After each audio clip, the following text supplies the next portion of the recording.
promoted to 6th Dan as well.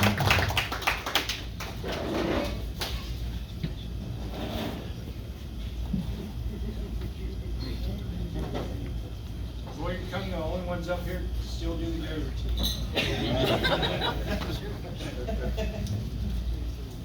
This is a true funny story way back then. It really talks about not only inclusivity with men, women, and everything else, but past beyond nationalities. I was a 15-year-old punk kid playing Galaga at Gary Subway next door to the dojo, and I turned over millions of points, and that's Steve's favorite game. He comes next door, and I'm playing it. Then I see some girls come in, and then he said, "Keep your eye on the game." I said, "No." Well, I didn't get killed. After that day, he said, "Come next door and train with me." So I went next. I went home and I signed up. I went home and I told my dad. We were first generation Vietnamese from Vietnam in 1975. And I said, "Dad, I just signed up for karate." And he said, "Who's teaching you?" "This white guy named Steve Mack." He said, "A white guy? You're kidding me." Because beyond that, they were just thinking Asian. But when I look around this room here, I feel like I'm a part of the family because whether boy, girl, Vietnamese, whatever nationality, these guys treated me like their hopefully son, friends, and younger brother. Younger brother, I'm gonna call it younger brother. But even in the last couple of days, just meeting some of these legends for the first time. You read them all the time, and they treated me so well. And it's like, man, I feel like I've known them for years, and that's how it is here. And hopefully that we would do the same thing for future generations. And that's my plan, is to do that for our future kids. Thank you very much.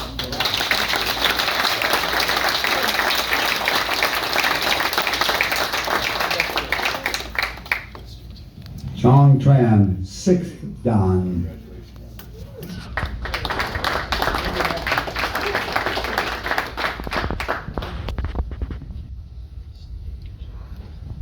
And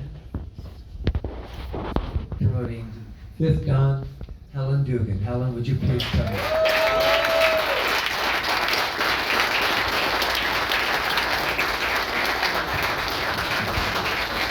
We all fought for the honor of this certificate. You are an amazing martial artist. Congratulations. I just want to say that they have a weighted scale in Texas that they taught us about, because we never knew what high ranks were because we didn't care. It was all about Jeff Payne was third in the world. He was about the third best guy in the world. Bob Thurman, world champ. Steve Mackey, world champ. You can sit down. Our heads big enough. No, but really, a third of it in their world is what you contribute. At least to be a half in the higher ranks. What is your legacy? What have you passed on? How have you changed lives? And I don't think, I've had 5,000 people come through our dojo. I can't compete with Helen's legacy. I don't think any of us can. The life she's touched, what she's done. She's had kids that could just lay on the floor because their parents didn't work them because they had whatever disability, and she was mean enough to that kid. She'd get them walking. She would treat them with, "I know you can do it, so you're going to get up and you're going to do it. So give me 10." And she just has taken kids with every single handicap. She started with special needs, ADD or whatever, and now she has the program at KU where they teach quadriplegics, paraplegics, she's not intimidated by any of it. She'll design equipment for them. She'll make them learn the next step, whatever they have to do. If they can just lay on their back and use new chunks on the bag, yeah. And she's got a great team with Lloyd and John and all the guys there, Brent, that have helped her for years. She's got a real little team, but they've changed and touched lives in ways that none of us could do. And to show you how tough she is, I sent Cato to hell. And Cato is pretty tough, if you guys remember Cato. He's helped me out in a few mosh pits fights. He went and helped her, and he came back and he cried, said, "I can't do that." It's just too sad. You big sissy. And she can do it.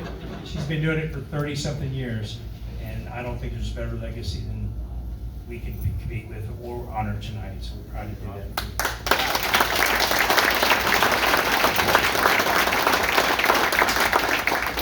Can I tell a story about you and Mark? Nope. Mark Payne? I figured all these. Stop you.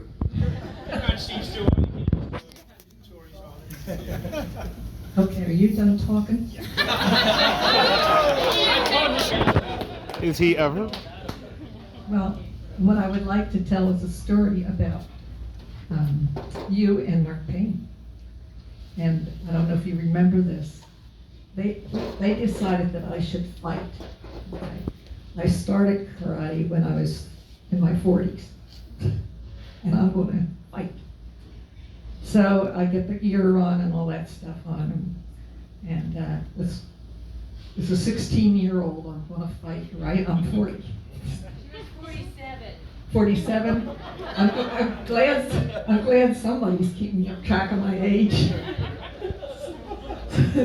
So I get up there and I'm fighting, and Mark and Jimmy are sitting over on the side, and they're hollering, Yoko, Yoko, Yoko, Haito. And I'm thinking, they want me to translate Japanese. Why, I can't even, I don't even know how to do this. I did lose, but I had 2 points, and I will never forget it.